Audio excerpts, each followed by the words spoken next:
Today we're going to talk about applying rhythm to melody. And when I first started playing music, I used to think that rhythm and melody were separate components. But it's kind of like in art, you've got color and you've got form. You really can't have one without another. You can't draw a triangle without that triangle having a color, and you can't put down a color without that color having a shape. If you think about somebody playing drum sets, you've got, some low kick drums and you've got snares and cymbals. And when you combine them all together, it's like low notes and medium notes and high notes. And it's the exact same thing on guitar. A revelation that came to me much later is that rhythm, a key component of rhythm and music in general is actually silence. We can create lots of different rhythms by removing notes. And when we apply that to melody, we can make melodies that are much more interesting because they contain silences. A funny paradox in music is that it's actually a lot more difficult to make music with silence than it is to make music that's just continuous noise. Sometimes we hear somebody playing like a crazy guitar solo and they're playing a million notes a second. And that actually can be much easier than somebody who's playing far fewer notes but is incorporating silence and they're not losing the beat.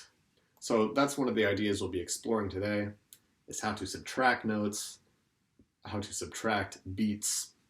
I was really first exposed to a lot of these ideas in music when I started studying Middle Eastern and Indian and North African, Mediterranean music. There's kind of a kind of music called modal music, which all happens along the same line of latitude, from the Mediterranean all the way to India. And the way they teach these musics these days is by vocalizing rhythms with syllables. So instead of counting 1, 2, 3, 4, they say taka di mi.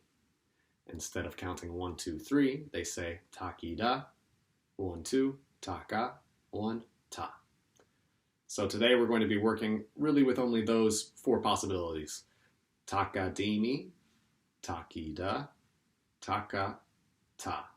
This may seem a bit strange at first, but if you stick with it, it will actually rewire your brain.